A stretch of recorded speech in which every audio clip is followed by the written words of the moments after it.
Hello, everyone. Today's news regarding the war in Ukraine, kind of a conglomeration of various stories, again, all of them contributing to the overall picture. So let's start with yet another large drone attack by Ukraine against Moscow region in Russia. We talked about why that would be targeted. It's not just symbolic. As I mentioned many times before, Moscow and St. Petersburg both are large clusters of industry, including military industrial complex, and the dual purpose businesses, those that are technically civilian, but nevertheless collaborate with the Russian army, the Russian military. So the attacks using drones continue. And one of the things I saw on Telegram from Russian users are a lot of complaints about, oh my God, are Ukrainians just printing these drones? Yeah, pretty much. Now you know what it's like. Because let's not forget, Ukraine's attacks against Russia escalated really only this year. Until now, Ukraine had stuck to the occupied areas, Crimea included, and the front lines. This is truly the first large effort when Ukraine decided, you know what, screw this, we're going after everything. And they did. Meanwhile, Russia had struck a village in the Kharkiv region and killed at least 10 people there, wounded 17 others. And once again, Russia has nothing to show for it. They keep hoping to frighten Ukrainians into submission, and it keeps not happening. Just like this case here, they have basically murdered more civilians, and Ukrainians refuse to roll over and say, oh, please, please stop. The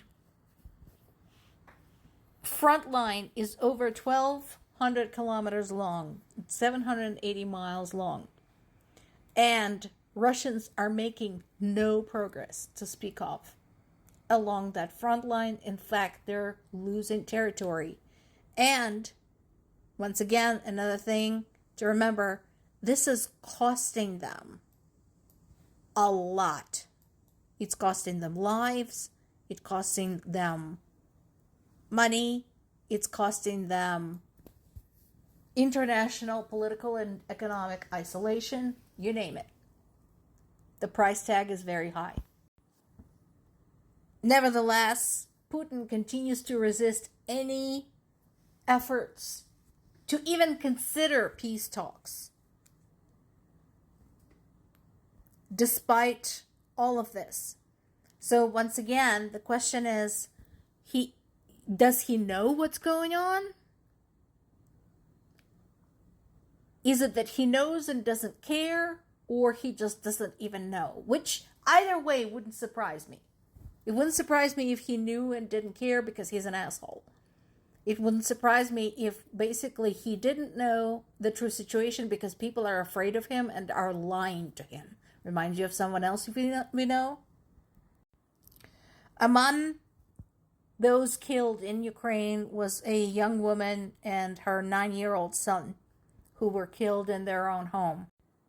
This happened when Russia's drones struck their home in northern Ukraine. And this came just a day after United Nations said July was the deadliest month of Ukrainian war for Ukrainian civilians.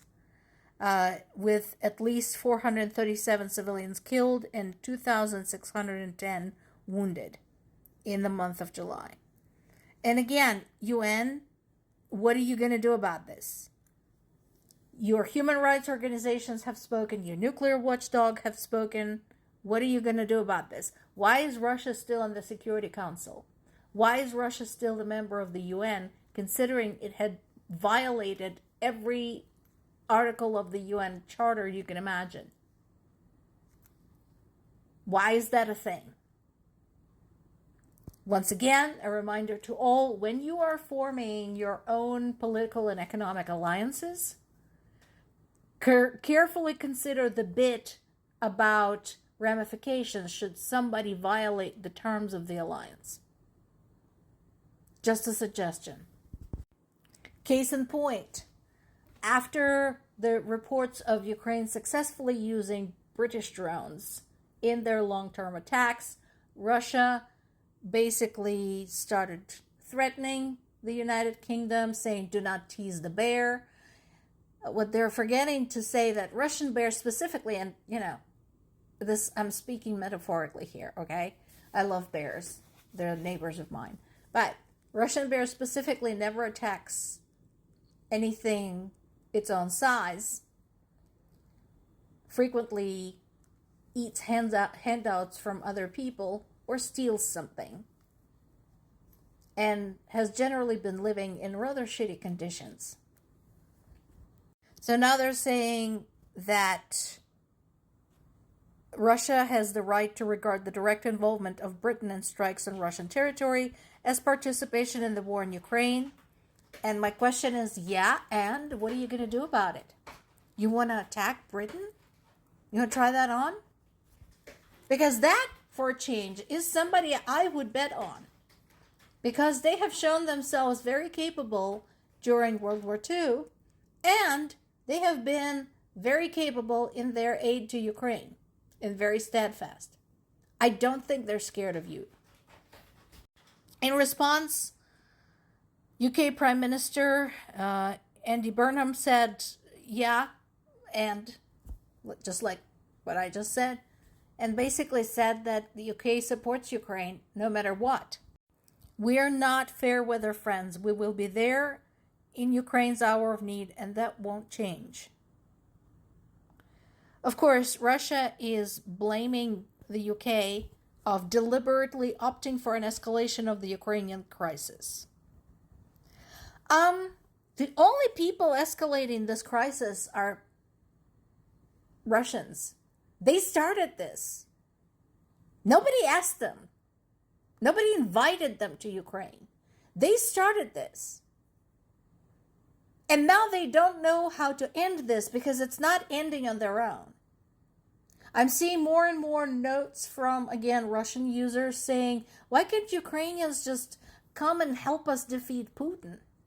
Do it yourself. Ukrainians did. You figure it out.